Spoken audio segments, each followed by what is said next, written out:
Njyewe na Bishop cyangwa njyewe n'umugabo wanjye nta kibazo dufitanye ahubwo kereka nimba hari abantu bashaka ko tugirana ikibazo.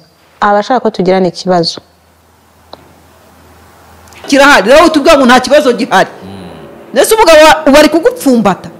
Oya umugabo we ari kumupfumbata ngo tuvuge ngo ubu ni kimenyimenyi naraye mu munyenga no mu bushyuhe bw'urukundo rw'ubuzima bwanjye murabeshya nta kibazo mfitanye nawe. Koko tubyemeze tuvuge ati akuwa mugani ikibazo kiri he nimba yarayamufumba samuhaza ngo be undi nawe ati shu wenda bariyunze ngo bita Murava yarafite akabike kara kabike karagakora iki muri cya kiganiro kara kandi ibitekerezo abamushutse bamudikise kwandika bakanasoma nuko ngo bamutegetse ibyo yakoze bari yari yabyandika. Utekereza ko se batari buze kumenya yuko hari ikihishe inyuma behind? Niyo mpamvu ngi kugira inama nanaburira nimba hari umuntu uri kwijandika mu bintu by'uyu mugore n'umugabo we babigendemo gake bajya bavuga ngo iyo ukiza abavandimwe urararama. Uri bunyumvisha ukuntu iriya kamera Annette Murava yaje akayicaraho we wenyine hano nsindi bice ku ruhande reka mbivuge mu mazina yabo. Uzi ko itegeko ntawe rirenganya nta nuwo ritsikamira nta nuwo ribera. Rero wowe reka kwinjiza amazuru mu bintu bitakureba reka itegeko n'abarishinzwe kurikurikirana kandi babikora mu butabera bukwiriye bakore mu bintu mu buryo bwabo. Ibimenyetso birahari bigaragaza ko anabyemera ko yamukubise n'abatanga buhamya bari bigaragaza yuko yamukubise yamuhohote bihari. Iki kintu ndakivuga nongere ngisubiremo. Gafaranga ari mu butabera kandi yabugezemo bitewe bifite aho bihuriye na Murava. None si ibi bintu izi drama nizi hano mumfashe izi drama niziki nava nizi drama mu bantu nazo ziri kumukoraho kandi zanamuteza n'ibibazo. Abantu bamwe bazi ngo yafungishije umugabo yabaye umuntu mukuru agakura. Hano sindi kwiyumvisha ikintu hano uyu mugore agamije kwereka abantu ko nta kibazo afitanye n'umugabo. Iba kitari cyari ntiyagomba kumujyanayo rero fodafe na mbere hose ntiyagomba kumujyanayo. Nta muntu wari we wese ufite ikibazo hano kuko ibintu byabo byo babimira ntibize ku karubanda nibijya no mu butabera nawe ari kumenya ibyabo. Gafaranga arafunze n'ibimenyetso birari ko afunze koko kandi nibyo afungiwe birahari. None se barabura kukuvugaho gute? Ahubwo uyu mugore abantu bamuri hafi mumufashe ibintu bya kamera bicikeho. Yashatse ubutabera narindira buhabwe. Siko bimeze. Vana drama hano zo kuza kuva ngo nta kibazo mfitanye n'umuntu kandi ari we wamujyanye ariko man Slim Jesus. Yes, reka mbahereze ikaze bakunzi bacu mbasuze mbifurize kugubwa neza aho muri mwese impande n'impande zitandukanye z'igihugu mbifurize kugubwa neza. Rero aka kanya turi kumwe na Laila Wizi Sure. Laila meze gute se? Ndaho ndashimira Imana. Urashima Imana? Yeah. Meze neza cyane. Ndaho ndashima kabisa. Tugiye kuganira ngufatiranya amasaha ari kwihuta akuze. Niyo mpamvu tugiye kuganira ikiganiro kitari kirekire ariko kitari na gito cyane ariko nawe turibanda ku bintu biri hano hanze cyane ko njya nibutsa ko abantu iyo turi gukora ibiganiro tujya tuganiza abantu ariko nanone twibanze ku biganiro byubaka societe nyarwanda. Yego. Urashima Imana rero? Ndaho ndashimira Imana n'abantu bake cyane. Abantu bake cyane harimo nde nande? Harimo nyine abantu bake ubwo bariyizi. Harimo abakiriya bawe? Harimo abakiriya banjye harimo abantu bankurikira kuri Laila Wizi Show. Abakiriya banjye by the way mutagira ngo na bakiriya bibindi na bakiriya bamfasha kunteza imbere mu ka business muri amaboko yacu Imana yaduhaye. Ku bagabo bazi ko bakoresha igihe gito mu gihe cyo gutera akabariro ndetse banacika intege. Ngira product zikorwa n'abashinwa zibafasha gukemura icyo kibazo ndetse n'abantu bakoze ibintu bijyanye no kwikinisha bakagira ingaruka zabyo. Tugira product zivura izo ngaruka zo kwikinisha. Hanyuma abadamu bagira ikibazo cy'amavangingo make ndetse n'abatayafite n'abandi bafite ikibazo cy'ubushake buke ndetse n'ibibazo by'ama infection. Namwe tubafite product zikoze mu bimera zikorwa n'abashinwa. Mwaduhamagara kuri 0788 355 96991 hanyuma tukabafasha tukubaka urugo neza. Imana duhana umugisha. Yego. Mwana wacyushimira Imana ishimwe ko ari nawe ndagushimira. Yego. Imana ishimwe ko harimo na Jihad mwana wacyushimira. Oya Jihad ntarimo. Se ndamushimira iki yakoze?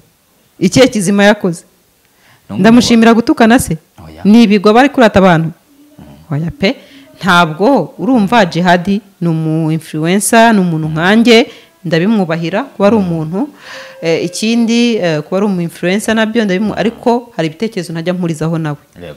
ni ukuvuga ngo Jihad sinzi ikintu kiba ku rurimi rwe nimba ari katalizeri runaka ntazi iyo ariyo aribyo bajyaga bigisha segonderi ngo ibyo bita anzime Yego. anzime ni nk'imisemburo iba ku gice runaka cy'umubiri kigira ngo katalizeri mu bintu runaka ubwo rero n'ururimi ibyo tuvuga n'icyo ubanza ari katalizeri ibaho ntazi ko yitwa we rero wagira ngo katalizeri ye imutuma kuvuga ibintu bibi gusa ku bantu ibyo bintu rero ni bibi ntabwo nabishyigikira nta nubwo nabisapotinga rwose ngo mvuge ngo nifatanyije nawe mu bintu avuga kuko Jihad mwubaha nka Jihad nkanamukunda nka Jihad ariko byagera ku bitekerezo bye nkitandukanya nawe kari akanyuzemo kugira ngo numve nimba uri umwe mu bushimira kuko rega tuba tugomba gushimira abaturarwanda bose ariko ngereka mfate umwanya mbere ko dutangira ikiganiro nshimire umudamu umubyeyi nimba ari umukobwa umuntu nitwa ashaka reka nshimire uwo bita Murava yego yafashe umwanya nyuma y'igihe twari turi mu bihe bitugoye araza aravuga ati umugabo wanjye Gafaranga nta kibazo dufitanye mfasha dushimire uyu mubyeyi mani mumugisha duhaye content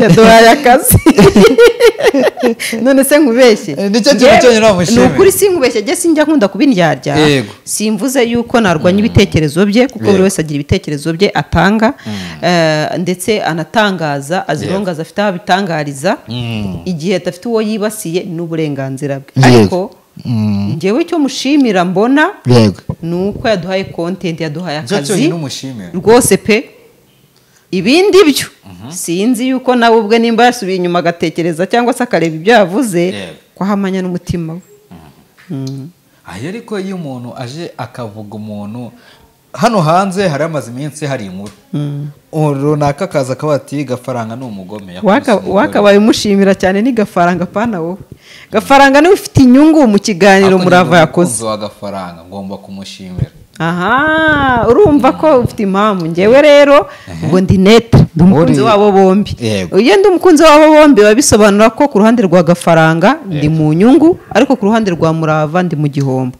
ndabivugira iki yego impamvu mvuze ku ruhande rwa Murava ngo ndi mu gihombo ni uko Gafaranga eta arimo cyangwa ibiharimo ushobora kumuvana muri eta arimo kuko ameze nk'aho yashinjuye umugabo we Gafaranga kuko mu magambo yakoresheje muri kontekste ye yavuze ngo nta kibazo mfitanye n'umugabo wanjye bisobanura ngo yavuguruje ubushinjacyaha bushinja Gafaranga yuko yakoreye ihohoterwa rishingiye ku gitsina umugore we we rero nk'umutangabuhamya kandi nyir'ubwite kuba yabivuguruje birasobanura ngo ni inyungu kuri Gafaranga nk'umufana wa Gafaranga mbifitemo inyungu ariko nk'umufana nanone wa Murava nabwo mbifitemo igihombo kuko ntabwo aya makuru Murava yatanze mu buryo bumwe cyangwa ubundi bishobora kumugwa amahoro kuko Murava ni victim at the same time ashobora kuba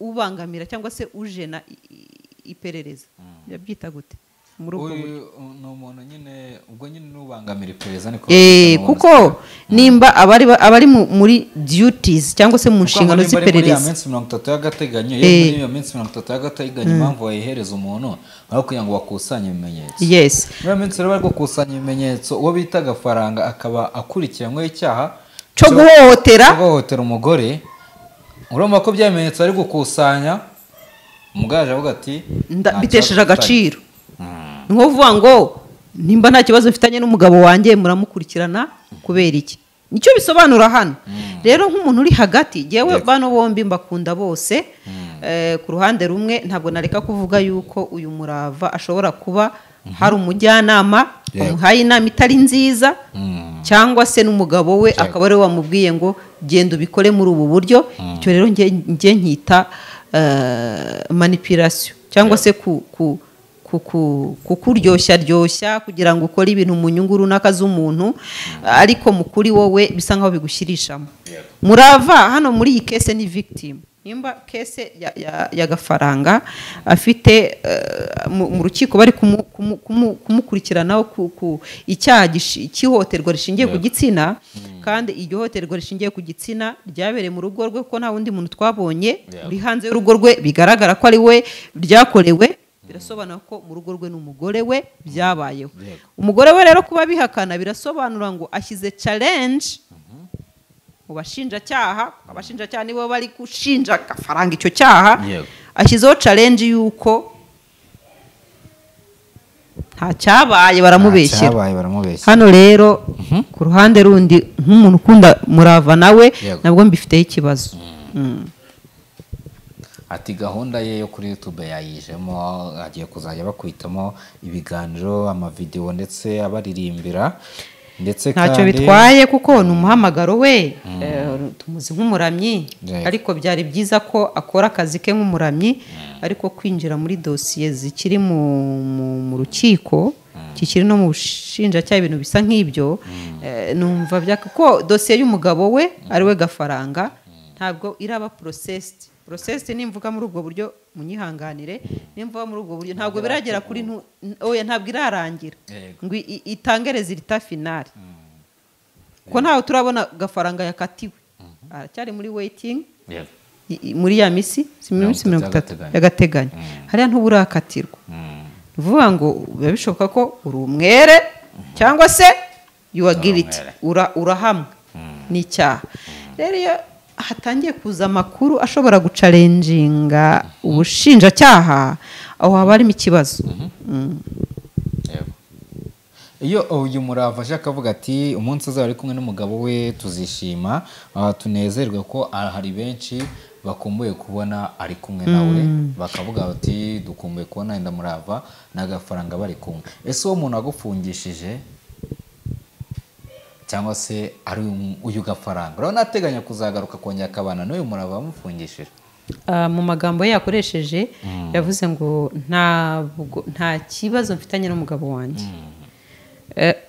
Mu kuri kutariho ikinyoma, ikibazo cyo kirahari, kuko Gafaranga already ari mu bibazo, kandi ibibazo bifite aho bihuriye n'umugore we. Ntabwo ndi buvuge ko ari we wabiteje, ahubwo ndavuga ko bifite aho bihuriye nawe, ko mvuze muri ubwo buryo nabangoretse imvugo. Rero nimba bifite ahantu bihuriye already ikibazo kirahari, kuko nubwo yaba adafite ahantu ahuriye nabyo, umugabo we ari mu bibazo, egare nawe ari mu bibazo, turi mu birimwe siko Bibiliya bivuga. Rero umugabo wari mu bibazo, nubwo waba udafite ahantu uhuriye nabyo, nawe uri mu bibazo. Rero kuza ukabwira isi ngo jewe nta kibazo mfitanye n'umugabo wanjye, ngo nta bibazo bihari, utubeshye. Kuba Gafaranga yafungwa, either umugore we Murava ari we Murava afitemo uruhare cyangwa atabifitemo uruhare, regardless ntibikuraho yuko uyu muntu uri muri gereza bitekerezaho, kuko icyaha ashinjwa cyabereye mu rugo iwe, kandi mu rugo iwe arubanamo we n'umugore we gusa. Birasobanura yuko ntibikuraho ko adatekereza ko umugore we afitemo uruhare, nubwo yaba atari we wamutanze mu butabera. Birasobanura ngo still niwe suruse, kuko amabanga nimba abereye mu rugo rw'abantu babiri, undi muntu akabimenya kugeza aho ashobora gutanga ripoti, akakuripotinga, still niwe wabisohoye, kuko Gafaranga ntabwo ari we wagiye kubiganira uwaripotinze, nimba atari na Murava waripotinze, ni Murava still waripotinze. Still ikibazo kirahari. Hano hari inkuru dufite, ni inkuru yo ku gihe.com, ni inkuru ivuga ko uyu nguyu ni inkuru ivuga ko urukiko rw'ibanze rwategetse ko Zakari wamenyekanye nka Bishop Gafaranga afungwa iminsi 30 y'agateganyo. Ni igihe harabayeho mbere habanje gusoma, habanje kuba kuburana ku ifungwa n'ifungurwa ry'agateganyo. Urukiko rw'ibanze rw'akarere ka Bugesera rutegeka ko Zakari wamenyekanye nka Bishop Gafaranga afungwa iminsi 30 y'agateganyo. ndetse kandi hano ubushinjacyaha bwashinjaga Bishop Gafaranga icyaha cyo gukubita no gukomeretsa ndetse no guhoza ku nkeke uwo bashyingiranywe. Ibi byaha akaba ashinjwa kubikorera ku mugore we Annette Murava. Ubwo yageraga mu rukiko kwa 22 Gicurasi, ubushinjacyaha bwerekanye ibimenyetso birimo raporo y'ubuyobozi bw'inzego z'ibanze igaragaza ko bombi bagiranaga amakimbirane, ndetse na raporo ya muganga igaragaza ko Murava afite agahinda gakabije katurutse ku ihohoterwa. Ubushinjacyaha rero kandi bukaba bwarasobanuye ko Murava yakubiswe na Bishop Gafaranga tariki ya 19 Mata, bishimangirwa n'igikomere afite ku ijosi ndetse no kuribwa mu nda. Ku cyaha cyo guhoza ku nkeke bwasobanuye ko Bishop Gafaranga yitaga umugore we ikigoryi ndetse akamubuza uburenganzira afite ku mutungo w'urugo biturutse ku kuba yaranze ko bagurisha inzu yabo iri Nyamata. Bishop Gafaranga yahakanye gukubita. Ibingibi nibyo Bishop Gafaranga yahakanye. Ariko rero tugende kuri ibingibi Bishop Gafaranga tugendeye ku makuru ari muri icyo kinyamakuru Igihe, ntabwo aya makuru Igihe cyayarose nta nubwo bayahimbye. Yego, ni ibimenyetso bitangwa kandi bituruka mu rugo kwa Gafaranga. Mu rugo kwa Gafaranga rero ibyo bimenyetso byasohotswe bigizwemo uruhare n'umugore we. None kugaruka ukatubwira ngo nta kibazo ufitanye n'umugabo wawe kandi ari we wamushyize ku isi ukamutangaza mu isi tukamenya ibibera mu rugo rwanyu, ubu tubeshye uri indyarya. yego, ariko ubu uri indyarya itaryarye twebwe kuko twebwe ntaho tuhombera, mubifitanye ibibazo nta naho twungukira. Ni wowe uba wibeshye. Ahubwo uyu mubyeyi, uyu mugore yitondere ibintu ari kuvuga ko bishobora kuba ikibazo, ugasanga ikibuga cyangwa se ameza amuhindukiriyeho. Ukisanga ari Murava bafunze. None se iyo ubangamiye iperereza cyangwa se ugatambamira ubutabera, reka nuko byitwa mu rukiko ngo nugutambamira ubutabera, nugutambamira iyo byageze mu rukiko ntabwo biba bikiri mu iperereza. Mu iperereza ni mu bushinjacyaha, usibye ko nabwo ariko byitwa naho iyo dosiye ubwo ibirimo ko wabangamiye iperereza. Ariko noneho mu rukiko ubutambamiye ubutabera kuko ibimenyetso ubushinjacyaha bwatanze ku mucamanza biba bigaragaza ko wahohotewe, noneho ukaza ubivuguruza, utambamiye ubutabera wagombaga kugira gute guhabwa. Icyo gihe nabyo bishobora kugira icyaha. Hari ubizi bishobora kuvamo icyaha kuko watambamiye iki? Watambamiye ubutabera. Nubwo ubutabera ari we burimo buhabwa, ntabwo ari uburenganzira bwawe guhitamo ko ubuhabwa cyangwa utabuhabwa, kuko itegeko rikora rititaye ku marangamutima yawe wowe. Wareza umuntu exactly wamaje kumurega bamubwiye ko agomba ko ari nuko bimeze y'agateganyo. Iyo rero ubutabera buje ntabwo uvuga ngo ndisubiye ngo noneho hano ndabihinduye, ngo hari ukuntu twabihindura ngo nkamubabarira. Icyo ntabwo ari kuko iryo tegeko ntabwo iyo clause irimo. Itegeko rya applying uko rivuga accordingly. Wera bitangiye kuvuga ngo urabona ngo hano noneho twaribeshye, umupira dushaka kuwucurikira tukavuga ati ariko noneho ushaka kuri n'umubeshyi. Sibyo? Niyo mpamvu rero umuntu wamushutse kuza yagomba kureka ibintu uko biri, bakabihanduringa uko biri. Nimba ari imbabazi yatanze ku mugabo we, it's fine, yazafungurwa barinze, kuko natwe ntitwifuza ko bagirana ibibazo. Ntitwifuza ko umuryango usenyuka pe, hano ntimunyumve nabi. Ariko byazakemuka bababariranye, umugabo yatashye biyunze, bakaza kuri kamera tukabishima ati twarababariranye, nta badakosa nanjye uri kuvuga hano. Hari uwo nakoshereje cyangwa hari uwankoshereje. Ariko abantu iyo twakushiriranyije abayiwe kibe cy'imbabazi n'igihe cyiki. Niyo mpamvu biriya bintu ntiyari kwihuta ngo aze ngo yishongore ngo nta kibazo mfitanye n'umugabo wanjye agahita agira ati biri uba wibeshye. Uba wibeshye wowe ubwawe unabeshye isi. Isi yo ntacyo bivuze, ariko iyo wibeshye wowe ubwawe uba wigambaniye. Rero nikosa kwigambanira kuko nta mpamvu wowe ibiri kurwana mu mutima wawe ni wowe ubizi. Nose kuki uri buze gufeka ibintu ubwira isi ibintu bidahuye n'ibyo utekereza. Gafaranga ureda arafunze kandi gufungwa kwe biraturuka ku hohoterwa yakorewe umugore we. Nose ari gute badafitanye ikibazo? Sobanura icyo kintu. Mugara ati nta kibazo dufitanye. Kirahari.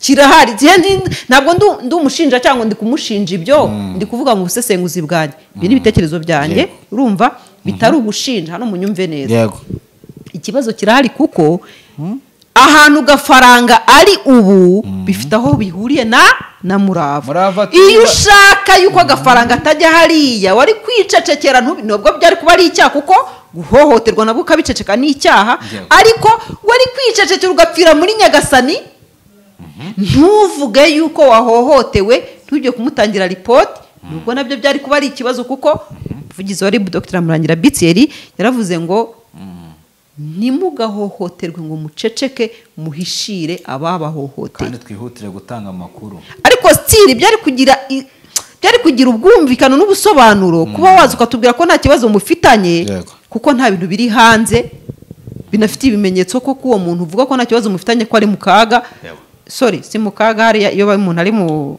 butabera ntabwo bisobanura ko ari mu kaga hano reka amakosore utanyumva nabi biba bisobanura yuko ari gukosorwa cyangwa se ari gukurikiranwa ibintu runaka akosorwa ariko muri karemano y'ikiremwa muntu tuba tubibara ko umuntu atari mu kaga kuko iyo umuntu atarari we atigenga aho agomba kugisaba bishakiye cyangwa arya uko ashaka tuba tubara ko atari mu bihe byiza nuko mbivuga rero niyo mpamvu utagomba kuvuga ngo nta kibazo mufitanye muragifitanye kuko ibihe bitari ibyo yifuza arimo nawe bifite aho bihuriye nawe twinjiye muri formule ya cya kiganiro nabonye uwo bita Murava yari afite akabike kari akabike karagakora iki muri cya kiganiro karakandika ibitekerezo abamushutse bamudikise kwandika bakanasoma ni ukuvuga ngo bamutegetse ibyo yakoze yari yabyanditse niko njye mbibona kuko wabonaga ko asoma ntabwo birari ibitekerezo azamuye akabike gutya agira atya ati gafaranga nimba nta bibazo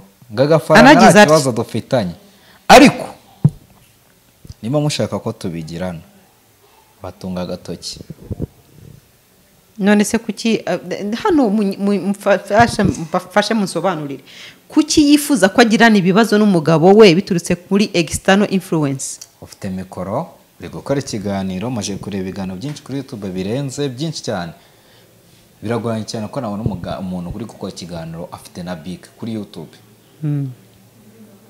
biranagoye cyane nubigaragaza ko ibitekerezo bye yari yabyanditse cyangwa se yabyandikiwe yari guhitamo ibya executinga cyangwa se n'ibyo atagira ariko ikintu ngewe nkigarukaho nkanavuga umuntu washutse uyu mwana w'umukobwa cyangwa se uyu mubyeyi kuza kuri kamera ngo nta kibazo koko abantu bwira ntabwo IQ yacu iri ku rwego rumwe harabubwira bakayungurura ibyo uvuze bakabibona nk'ibinyoma cyangwa bakabibona nk'ukuri bitewe nuko imyumvire yabo n'amarangamutima yabo abaganisha ariko ku muntu utekereza unanaliza ibihari nturibuze kumubwira ko udafite ikibazo n'umugabo wawe ntitunifuza ko munabigirana rwose hano mutanabona yuko ndi gukomeza kubivuga ngo mugira ngo nifuza ko muravagirana ikibazo n'umugabo oya ariko ikibazo already kirahari kuko umugabo wawe iyo ari mu bihe bigoye nawe uri mu bihe bigoye kuko muri umubiri umwe siko bibiri bivuga ikibazo kirahari rero utubwira ngo nta kibazo gihari nese umugabo bari kugupfumbata oya umugabo we ari kumupfumbata ngo tuvuge ngo ubu ni kimenyimenyi naraye mu munyenga no mu bushyuhe bw'urukundo rw'ubuzima bwanjye murabeshya nta kibazo mfitanye nawe koko tubyemeze tuvuge ati ako wa mugani ikibazo kiri he nimba yarayamupfumbasa amubaza ngo be undi nawe ati shu wenda bariyunze rero as long as uyu muntu ari mu maboko ataraye kandi bifite ahantu bihuriye nawe ikibazo kirahari ibyo ngibyo bivuze mpita nibaza kuri post yo bita DC Clement nekeza ko ari n'uwowe wa mbere wa breakinze kuri iyi nkuru ya Murava aho yavuga ko Bishop Gafaranga kwitaga Murava akamushyiraho itariki yo gupfa uyu munsi rero yaje apostinga kuri Instagram yiwe ati mu rukiko havuzwe ko raporo ya muganga yagaragaje ko Annette Murava afite uburwayi bwo mu mutwe ihungabana cyangwa se uburwayi bwo mu mutwe se ihungabana entre parenthèses uburwayi bwo mu mutwe urumva ati hanyuma wowe urangije umutije kamera na mikrofone ngo navuge ko nta kibazo afitanye n'umugabo we kandi umugabo afunzwe bro kuki muri abagome koko muzi ko muri gufasha inshuti yanyu Gafaranga ariko muri kwica Annette Imana ibabarire.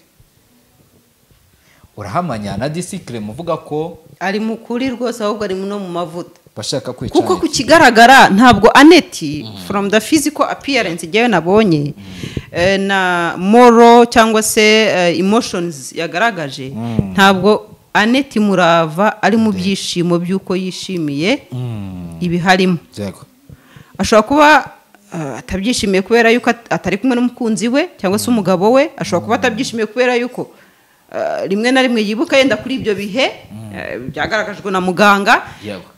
Icyo kintu rero kiraza kunyumvisha yuko atari we wifashe ngo yitereke kuri kamera avuga amagambo yavuze ameze nkaho akontraduiza ubushinjacyaha burimo bukurikirana umugabo we ko yamukoreye ihohoterwa, ngo umbwire ngo ibyo bitekerezo nibye atari umuntu runaka cyangwa umujyanama runaka wamushyize kuri kamera mubwira n'ibyo kuvuga. Kandi ibi bakaba babikoze mu nyungu z'umugabo we kuko iriya video Aneti Murava yavuze ngo nta kibazo mfitanye n'umugabo wawe, iriya video ifitaho mu buryo bumwe cyangwa ubundi yatabara agafaranga mu rukiko. Yego. Ufite aho mu buryo bumwe cyangwa ubundi yatabara agafaranga mu rukiko, ibyo turaza kubigarukaho. Dukomeze rero na pose. Uyaje muri ati n'ubundi yahise akomeza ati hari ibintu mbona nkumva ntarire. None se niba nta kibazo Aneti Murava afitanye na gafaranga ubu ari muri hoteli, ariko kubw'inyungu zanyu za business zanyu zitari kugenda muri kotsa igitutu Aneti ngo akore ibi bintu bro, ubu si uburyarya gusa ahubwo harimo n'ubugome, kandi ngo muri inshuti za famiye yewe mwagize n'uruhare mu kubahuza. Ndababaye cyakoze. Urakoze cyane. Buriya umuvugizi wa RIB Dr. Murangira Bitieri yari abizi ko ibintu byose ubanza bari mu mwuka, yari abizi ko ibintu byose bizaba. Niyo mpamvu yatanze warning ngo mugende gake muri izi nkuru, yego, mutaza gusanga hari aho uwo mwahohoteye. None se utekereza yuko urwego rw'ubushinjacyaha cyangwa se ubugenzacyaha n'ubushinjacyaha n'ibintu bibiri bitandukanye. Hari abagenza icyaha, ubwo nawe bajya kuri tele kureba ngo ese koko iki cyaha cyarabaye kugenza. Ubushinjacyaha rero nuzana ibimenyetso bwa bugenzacyaha bwakuye kuri tele bakaza kugushinja mu rukiko bakoresheje bya bimenyetso uwagenjeje kuri tele yazanye. Utekereza ko se batari buze kumenya yuko hari ikihishe inyuma behind? Niyo mpamvu ndi kugira inama nanaburira nimba hari umuntu uri kwijandika mu bintu by'uyu mugore n'umugabo we babigendemo gake. Bajya bavuga ngo iyo ukiza abavandimwe urararama. Iyo ushatse kuzana ibintu byo kugira amarangamutima ampulisi umugore n'umugabo hari igihe wisanga bakuvireho indimu. Buriya ntibyagutangaza abangaba bashobora gukoresha imbaraga zabo, bakoresha n'inuza byo igenda bikanabahira, gafaranga yaza noneho we na Murava bakabagira abanzi babo. Umugore n'umugabo aferi zabo azirongazi utari mu rwego ukurikiza ikitegeko rivuga. Iyo uje nkawe ngo uri gutanga inama, ngo uri kubogama, ngo uri ugenda gake, kuko ushobora kwisanga uri induba, bakushugunya induba bakavuga ati uyu nguyu tumwegezeyo kuko nta n'ikiza yifuriza umuryango wacu, bakaguhinduka. Bitibagiwe ahubwo nuko n'ubwo bushinjacyaha ushobora kugukurikirana kuko urimo urasibanganya cyangwa se urimo urahishira ibyaha byarakozwe muri icyo kintu mu buryo bumwe cyangwa ubundi. Niyo mpamvu njye hano ntabwo ndimo nshinja, ndimo ndajya inama ugende gake mu kirego cy'aba bantu, mureke urwego rukora akazi kabo. Numva neza urumva ko hari abantu runaka yavugaga uyu mugabo Disi Clement uri kumva mu mboni zari nk'abandi. Oya barahari kuko ntabwo iriya kamera nturi bunyumvishe ukuntu iriya kamera Aneti Murava yaje akayicaraho we wenyine. Ntago making sense. Iri mu bwenge introduction urye koze tudutaye amatsiko yo kureba ikiganiro cyose. Abagabo ari gushuka Murava ni bande? nabo ngabo nyine babahuje kandi babona yuko yenda agafaranga araba afite inyungu mu buryo bumwe cyangwa ubundi abantu bati bifuza yuko abantu gafaranga reka nkubwire hano nsindi bice ku ruhande reka mbivuge mu mazina yabo gafaranga afite influence ikomeye hano hanze kandi influence y'abakunzi bamukunda regardless nimvuga regardless yaba ari mu makosa cyangwa atari mu makosa iyo influence rero birahari nuramu kuyigaragarije ko wazanye umuntu wabo bifuza nawe uraza kubyungukiramo mu buryo bumwe cyangwa ubundi kuko urabaye intwari yabo kuko ubazaniye umuntu bifuza ariko ku rundi ruhande uraza kuba udakoze ibintu mu buryo buri right kuko tuzi ko itegeko riryo rikora ibintu mu buryo buri right tuzi ko itegeko ntawe rirenganya nta n'uwo ritsikamira nta n'uwo ribera rero wowe reka kwinjiza amazuru mu bintu bitakureba reka itegeko n'abarishinzwe kurikurikirana kandi babikora mu butabera bukwiriye bakore mu bintu mu buryo bwabo you see reka kubangama ibi bintu already byakabaye byigiramo interivasiyo y'abantu abajama b'imiryango abavandimwe inshuti bitamutse bitarajya mu nkiko bitarajya mu butabera ariko iyo ibintu byageze mu butabera usohoramo amazuru yawe you mind your own business kuko ubutabera nabwo bufite inzego zubatse kandi zifite uko zubatse zikurikirana ibintu kandi mu buryo buri proper bukwiriye rero utangiye kuzana amarangamutima mu bintu ushobora kubogama kandi ugasanga ahantu ubogamiye hari wrong harakosheje ugasanga nawe rya tegeko rirakugonze I'm just advising you free advice ugende gake free advice for free yego dukomeza rero ibi rero nubwo byabaye byose urumva neti Murava yaje akora iyo posti hari abandi bagiye baza bashyira mu majwi bati uri kumushuka ni Chita Magic cyane ko Star yahuriye na Pastor Claude ni yanamusuza aje ku rukiko rwabo bati anakoresha kamera zabo kuko niyumva n'ibigano bakoranaga Aneti na Murava bumvaga ko umuntu akunda kubabaza cyane ari Chita ako tutirengaje ko na Sabe rimwe na rimwe yabakoreshaga ariko uyu disi muri koti yiwe yumvikanishamo ko ari Chita ndetse na Sabe babahuje ariko akavuga ko bari mu nyungu zabo kwa batuma Bishop agaruka ibyo sibyo ngiye kukubaza ntabwo ndibuze ko reka nyivuge no gutakimbajije ntabwo ndibuze gushinja Chita ibi ntabwo ndibuze gushinja Sabe ibi kuko sinaganiriye nawe nta n'ikimenyetso mbifitiye ariko baramutse bari kubikora nkabo muri ubu buryo muri iki gihe baba ari n'abaswa cyane kuko akazi kabo nk'inshuti z'umuryango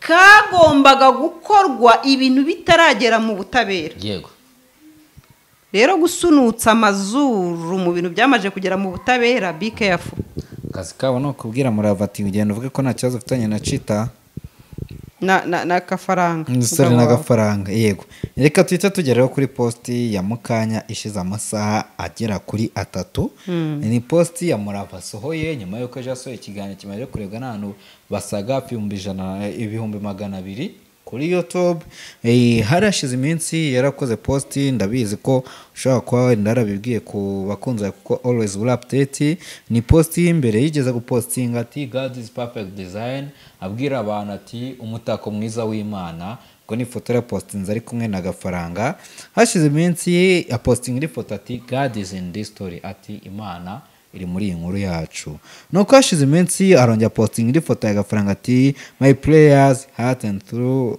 and tough are with you ati amasengesho yanjye umutima wanjye ndetse n'ibitekerezo byanjye biri kumwe nawe uyu rero kuri uyu munsi rero nyuma yuko ejo asohoye ikiganiro yavuze ati reka nongere mbatemo nanone nibagiwe ko nubwo akimara gupostinga izi post 3 abantu bagiye bamutega iminsi bati kuki arimo araza posting agafaranga babona ari gukora ibiganiro byinshi hanje ahita aza izi comment azikuraho arazisiba nyine izi caption azikusigana naho post gusa nyuma y'iminsi ngayongera zisubizaho. So aka kanya rero ngiye kwibaza ni ejo nyuma y'aho yari yasohoye ikiganiro mu kanya gato amasaha 3 ashize apostinze indi post kuri Instagram yiwe. Ni post yipostinga agahidinga comment, arangije postinga agira ati weather the storm together love and can't wait to see and hold what the Lord has for us.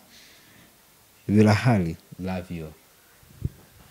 Iri jambo ugenekereje mu kirimi cy'ikinyarwanda at weather the storm together love, hano ubwo no kwa ngo twacanye mu gihe cy'inkuba n'imiraba, cyangwa se turi gucana, twacanye mu gihe cy'imiraba n'inkuba turi kumwe nge nawe. Rukundo ka love nako ntitukibagirwe ka rukundo ati hari and can't wait to see, ntabwo nategereza, sinjye uzarota hold what the Lord has for us, sinjye uzarota mbonye ibyo Imana ifitiye nge nawe. Ati birahari, Imana iradukunda. Iyo umaje kumva iyi post avuga ko nyine bacanye mu bihe bikomeye bari kumwe, ariko bakaba batategeza kubona ibyiza Imana bafite imbere y'imbere, irabona iyi post yayipostinze igamije iki? nkuko nabivuze kuva na mbere, abantu bashakanye umugore n'umugabo, iyo winjiye muri dosiye yabo ugomba guca urubanza uraramye. Nta hantu bogamiye, nta naho ureba kugira ngo utavuga ngo hariya wabereye. Kuko iyo biyunze bagasubiranamo uhinduka umwanzi wabo. Yego. Hano si rimwe, si kabiri, si gatatu, bizanahoraho. Aba bavandimwe b'umushinjacyaha ndetse n'ubugenzacyaha bajya bahura n'ingorane n'ibyago. Umuntu akaza kubaregera ijisho ryavuyemo, nimvuga kuvamo nabo bakuramo amaso urabizi. Yabyimbye, ibimenyetso birahari bigaragaza ko anabyemera ko yamukubise. N'abatanga buhamya bari bigaragaza yuko yamukubise, yamuhohote bihari. Bakamujyana mu kubw'inyunguze no kubw'ineza ye. Yamara kugera hariya bamurazamo ijoro rya mbere, bakabona wa mugore aragarutse, ijisho rikibyimbye ringana ritya ngo mumfungurire umugabo wanjye, ndashaka ko mumufungura. Bamukubise. Bijya biba cyane. Ndi kukubwira imbogamizi n'ingorane aba bavandimwe b'umushinjacyaha no mu bugenzacyaha bajya bahura nazo. Muri icyo gihe usigara hagati ukavuga se ndumvira itegeko, ndumvira umugore uri kurekara mu mugabo we, ndumvira iki? Ariko mu bunararibonye n'ubumuntu bafite n'ubuhanga bwabo, kavuga ati uyu muntu, akamureba akamwitegeza, akavuga ati uyu muntu ukibyimbye ijisho nageraho baravanamo n'irindi, cyangwa se uko yamurashamo bamurangize bagahitamo kugumana uwo muntu. Simvuze munyihanganira urugero sindutanze kuri aba bombi.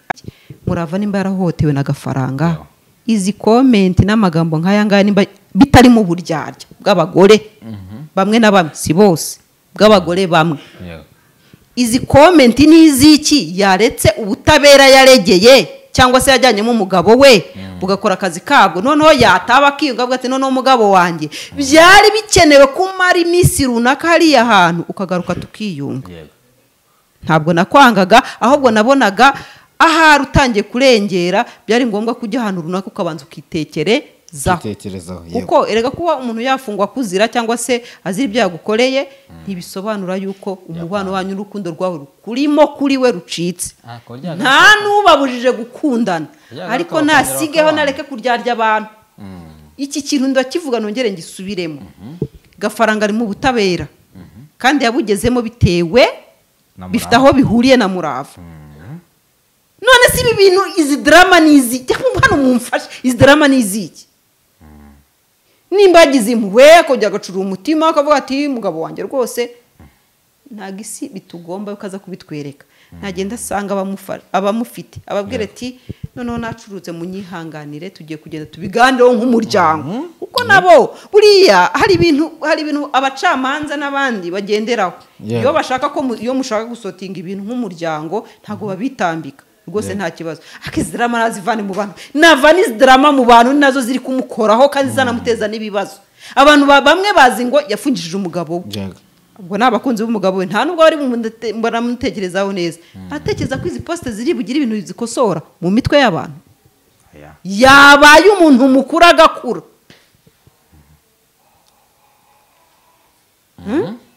Nakure amenye ibiharimo, amenye nuko abyitwaramo.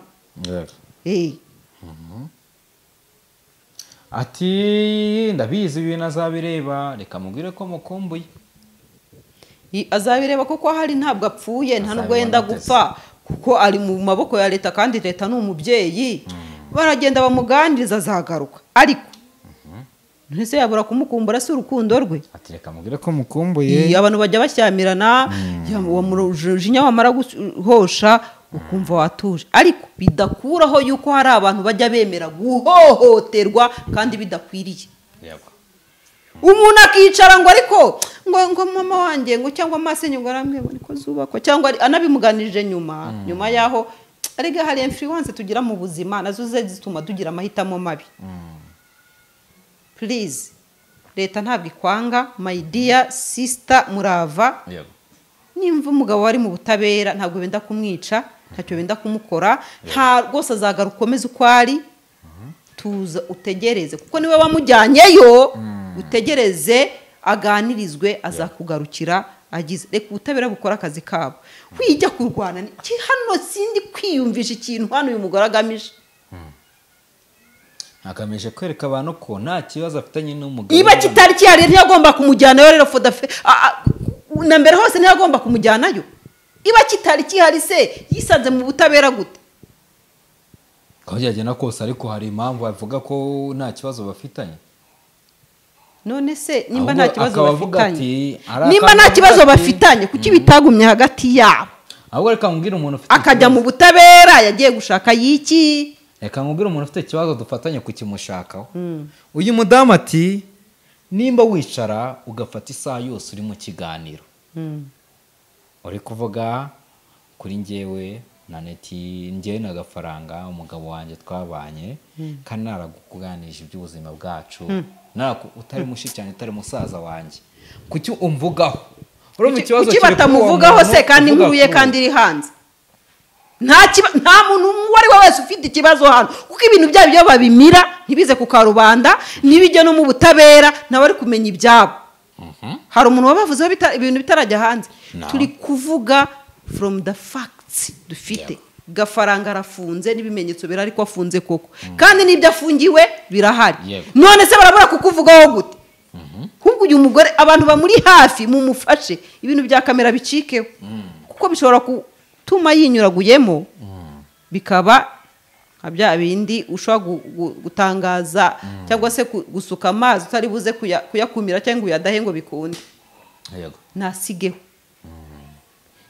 yashatse ubutabera narindira buhabwe siko bimeze ariko kandi nimba atanabushaka yifuza ko umugabo we agira ibyo nabyo mu butabera bibamo ibintu bya compromise cyangwa se kumvikana iyo option nayibamo niye nabari yakurikiza ariko ibintu bya drama zo kuri social media ibigembe bibona nk'uburyarya nkabibona no mu yindi shusho ntazi yariyo nasigeho kuko iyo uza gukira drama nk'izi ngizi kuri social media ni nk'uko umwana urumva yarwana na mugenzi we urumva umuvandimwe we akaza kwirukira nk'umubyeyi mukuru wanjye arankubise cyangwa murumuna wanjye arankubise we nk'umubyeyi wajya gukosora cyangwa se kwigisha murumuna we ati ntukwiye gukubita umuvandimwe wawe umuvandimwe uramubaza iki njye yangiza ate umubyeyi wawe umugize umusazi aha ni nk'uko ariko umubyeyi atajya yivanga mu bibazo by'abavandimwe ariko igihe yabyivanzemo mureka byivangemo kuko umubyeyi mwese arabakunda kandi abakunda kimwe ibyo agiye gukora ni kubw'ineza yanyu mwembi ariko urabizi ko iyo akenshi urabona wowe tuvuge nk'urugero sinzi ariko n'undi akenshi abavandimwe bakunda kugirana ibibazo ariko akenshi tureka n'abantu bo ku ruhande ariko niyo umubyeyi abyivanzemo avuga ati mushiki na musaza bajyanye ibibazo birangira ari ubisebeyemo kubera ko abavandimwe bafite ukuntu baziyunga kwawe uri kumva nta mubyeyi ujya useba igihe cyose ari mu hagati y'abana be babiri yibyare kuko bose baba bakunda kimwe aba ari amaraso ye ni nabyo biri kuba hano leta si umubyeyi none se leta iri buze gukundwa gafaranga kurusha Aneti irakundishwa Aneti se kuruta gafaranga ibyo leta rero yakora byari byo byose mu bushishozi bafite hatabayemo kwibeshya kereka nimba hari ingingo ufite igaragaza ko bibeshye nabyo ukabibereka kandi nabyo wibeshye baravuga uzi koko hano twibeshye bakabikosora bari ugaragaza ko vana drama hano zo kuza kuva ngo nta kibazo mfitanye n'umuntu kandi ari we wamujyanye ariko man turekera aho tunabivemo ibi bintu sinshaka no kubikomeza kuko njye numva byanandakaje. Yego reka tubivemo ariko nkibaza iki kibazo. Hari channel bita Isimbi TV niyo ikunda kuberaho izi drama zose cyangwa se abantu bakomokaho, sinzi umuntu ugeze kubisosengura ntabwo mwibukaho neza, nanjye mvuga ati reka mbitekerezeho. Nimba uwo bita Murungi Sabe byaragize gutya agahura n'ikibazo nyuma y'igihe runaka, abantu bose bari main kuri channel yiwe, nimba wenda nka Mutesi yaraje agahura n'ikibazo bakamwurira ntibisigasiya nayo bikagendana no kuri aka kanya kabigeze kuri Gafaranga n'abandi bose naneti bikabimugezeho, nabwo akaba yabaye ngombwa ko aza kuri social media akisobanura mu gihe bitari biri ngombwa ko nta muntu n'umwe utagaye kiriya kintu cyo kwaje kuri social media akavuga biriya bintu. Urabona bino bintu bihatse iki? Kuba ari uruhurirane cyangwa se aho bihuriye abo bombi bajya bavuga ngo nta gahora gahanze, ikindi nta gihora gikomeye munsi y'izuba.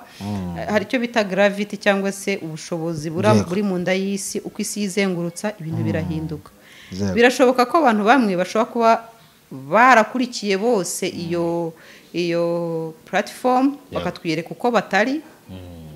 Munyihangane gukoresha rino jambo, ndi mu kuvuga ibitekerezo byanjye kandi ntafite uwo n'umwe ari wese nshaka kuhutaza. Umuntu akaba yakwereka uko atari yenda ariko structure cyangwa se ariyo systeme y'aho hantu bateranira yubatse, noneho bikaza kurangira ya gravity cyangwa se bwa bushobozi buba mu nda y'isi bwabwo bwizaniye ukuri nyirizina. Mujye mugerageza, hari ikintu utakumira. Nk'imbeho yashatse kugutera mu nzu ntiwayikumira, nk'ikibura inzira rwose pe, imbeho amazi yishakira inzira. N'ukuri rero niko guteye. Ukuri iyo gushatse kuba revealed cyangwa se gushatse kugaragara ntabwo wagukumira. Simvuze ko ibiri kuba hari ko kuri, ariko nshatse kuvuga yuko nabwo mwirinde cyangwa se munatekereze kuri nature cyangwa natire y'isi. None se kuki kuvana mbere hose imyaka imaze cyangwa se ingana gutya ibyo bintu bitabaye kuri bano bantu? Kuki bibaye kano? Why today? Nyiri yazamutse. Nyirukuri rero aba yiyaje kwitangira ukuri kwe. Mujye mwihangana ukuri kujya hagaragara, ariko kandi kubemo tunakwihanganiraniremo, sibyo? Kuko twese ntabwo ariko tuba mu buzima bwacu, bagusanga nanjye ubwanjye mbaho mu buzima butari ubwanjye. Rero niyo mpamvu igihe ukuri kuje kugira gute kugaragara ngo icyuma kiragute kirahunga. Munyihangane n'ibitekerezo byanjye bidakuraho ibyanyu, mujye munatubabarira bintu babana muza gutukana muri comment, sibyo? Ufite ibitekerezo byawe bitambutse muri comment section, nushaka kuza kuri kamera guhangana nka Raila uvuge ngo mvugurije ibyo Raila yavuze, uzweho nta kibazo, platform irahari, ariko wiza utukana. Kandi nta nubwo ntekerezwe kumva ibintu kimwe nabo, uko niko ngiye mbyumva. Rero niyo mpamvu abantu kimwe nuko abantu bashobora kwisanga bagize umunsi mubi bahuriyeho, ugasanga ibintu bisa bibabereye igihe kimwe. Izo ni impamvu zose zishobora gutera ibyo bintu. Ariko winyumvisha ngo nimba ikintu kibaye ngo uri kurwana nacyo, ese nimba turi abemera Mana kuko aba bavandimwe babyemera, dukwiye kwemera impamvu ikintu cyatubayeho. Tugomba kwiyemera. Kuko hari impamvu Imana iba yatumye cyangwa se yemeye ko icyo kintu kigira gute kitubaho. Ndetse kugidusaza imigeri, tujye tureka ubushake bw'Imana bubeho. Siko bimeze? Niko bimeze. Thank you. Reka nsoza, ariko ndi gusoza ntabwo nabura kwibaza kuri iyi nkuru. Ni inkuru iri imihanda, ntabwo nayitesha agaciro. Ko na nyirayo ntabwo yayitesha agaciro. Kuri uyu munsi habaye ko iburana ry'urubanza kwifungwa ndetse n'ifungurwa ry'agateganyo ku muhanzi, sinzi niba ari umuhanzi cyangwa ari umuhanuzi n'ibindi bimwerekeyeho ubita Silas. Ari mu rukiko ati umwana wanjye, urabizi ko yarakurikiranyweho kuba yarasambanyije umwana w'imyaka 17. Uwo mwana rero akaba yaramuteye inda akabyara umwana, ariko bigategezwa ko igihe kigera akagaragaza ibimenyetso ko cyane ko mbere umwana yagendaga akavuga, bikagaragara ko nta kintu kimubihamya ko baryamanye. Nyuma ko umwana abyaye azana umwana, ndetse n'ifoto ye twarabonye kuri social media urebye ubona ko asa nk'uwo Silas. So Silas ubwo yari ari mu rukiko yaje kuburana agira ati njyewe ndabihamya neza ko uyu mwana atari uwanjye, kuko njyewe uyu mwana sinjye wamubyaye n'ikimenyimenyi yaryamanaga uyu mukozi cyangwa se uyu mukobwa yaryamanaga n'umwana wanjye mutoya umwana wanjye w'umuhungu niwe wamuteye inda kuko hari n'undi muntu yigeze gutera inda bayikuramo icyo nicyo kimenyetso gihari ati urahakana ubugore aragarama ati nanjye mu rukiko rwose ndagaramye ntabwo ndi umugore yego ariko hari ibyuma bipima umugore n'utari umugore hano reka mu challenge yego ibintu byo kwihakana inda cyangwa se amaraso ya kugeza no ku rwego uvuga ko inda ishobora kuba yaratewe n'umwana wawe kuko nawe muhuje DNA nibyo nshaka kuvuga hano buriya ibi byuma by'abazungu bari bazi ko izi trike zose zizabaho yego niyo mpamvu iyo bagiye gupima hari ibyo bita percentage yego nibyo cyangwa se mikoro yego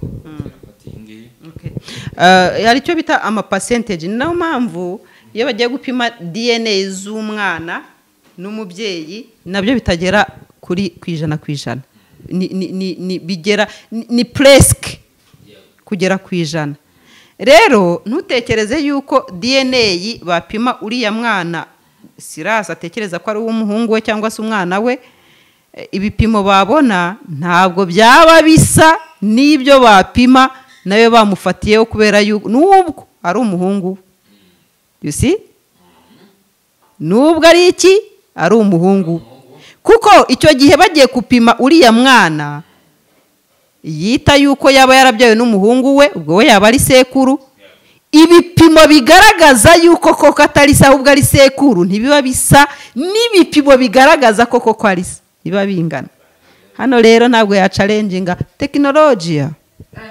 thank you icyo kibazo nayo nyibajeho ntabwo nyibaza si umugabo ntabwo uzamugaruka nimba avuze ngo uyu mwana ni uw'umuhungu wanjye cyangwa se n'umuhungu wanjye ibyo ngibyo ibipimo biragaragara kuko sokuru na so ibipimo kameme biza bitari accurate bidasa you see bitanangana bitanahuye nicyo nshatse kuvuga iyo mvuze ngo accurate biba bisobanura ngo bitajya kuba byo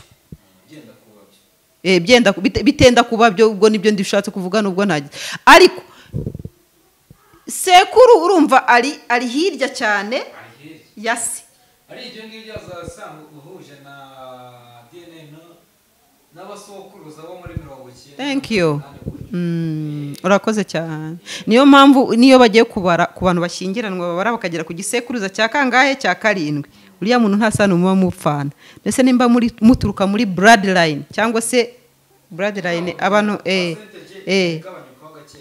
thank you nicyo nshatse kuvuga nuvuga ngo bashobora kujyana muri laboratoire ibipimo bya Silas n'uwo mwana bakajyana n'ibipimo by'uwo mwana n'umuhungu wa Silas bakabona ibyo bipimo ntibisa bikariviringa bakabona ibyenda kwegerana bakemeza se w'umwana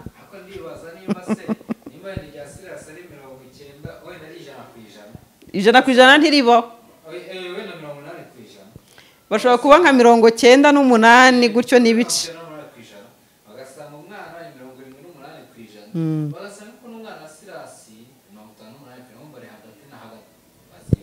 bareba ibyakuruye cyane byenda kwegera bara n'abahanga barize gese nizeye ntuza sindi umudokiteri kuko jewe ibyo sinza bisobanukira ariko mfite ubumenyi sinabipima sifite ubumenyi bwo kubipima ariko mfiteho usobanuro ibyo bipimo ntibiba bisa rero nimbazi yuko yihakanye azi neza ko uwo mwana kuko baryamanye agende gake reka mushimire ni byinshi twavuga abari byinshi babyiriwe hanze ariko ngiye reka mushimire dusubize ikiganiro hano ariko twibutsa abantu za gahunda zacu ko abantu tubafasha kubavura kubaka urugo neza nta muntu uca inyuma uwo bashakanye hari ukuntu ngo hadutse ngo abantu muri Kigali ariko banza n'ahandi bihari umuntu akagira gutya ngo urehero ngo mu rugo iwanjye ngo ntago ngo bacuranga neza ngo mbyumve agahita ashaka umuntu ucuranga ururadiyo runini ubu rero byarakemutse ngwino nimba umugore wawe atanyurwa koresha igihe gito cyane ubwo ni mu cyagihe cyo kubaka urugo turaguha products zigufasha kubaka urugo mu gihe kirambye kirekire ukakoresha igihe kinini ucatinga n'umugore wawe akavuga ati shu nimba yakwitaga papa kanaka agahindura inyita akakwita sheri na shu na be twa dupeti names nawe rero umugore wawe nimba hari ukuntu wajyaga gushakira ku ruhande muri ba bakobwa ngo bafite nyashi hari abantu bazi ko ngo abantu bafite nyasha aribo baryoshya gahunda. Buriya barababeshya. Umugore wawe nimba hari ibyo ataguha yabiguha kubera yuko ari product zituma ushobora kugira amavangingo ukagira ubushake, kuko buri umuntu iyo muhuje urugwiro adafite n'ubushake ntabwo ibintu bigenda neza. Ariko hari product zigufasha, ko hari igihe biba byatewe n'ingaruka za hormones zabaye imbalance cyangwa se zajagaraye cyangwa se zitari ku rugero rumwe mu mubiri w'umuntu, ariko ntabwo product zishyira izo hormones zikanakurura icyo kintu, mudamu wakongera akabaga kumigashyashya. Hamagara 0788 35 966 91 kugira ngo ibyo bintu tubikurikirane tumenye ibyo ari byo. Product ziremewe, ziri approved na FDA. Ningufu soromera igicuncu n'umuravumba uzanjyane kuri RIB. Radio nini nyine ngo no kongera igihe nyine mugacuranga n'umuntu yaririmbaga urukerereza bigatandukana na za ndirimbo z'abubu baririmba iminota 3. Niko bimeze.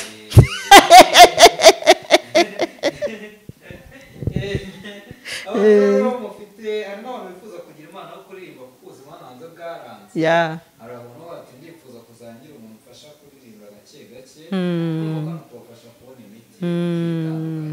Agakora imyitozo neza. 88 3 5 9 6 9 1. Iyo nimero iba no kuri WhatsApp.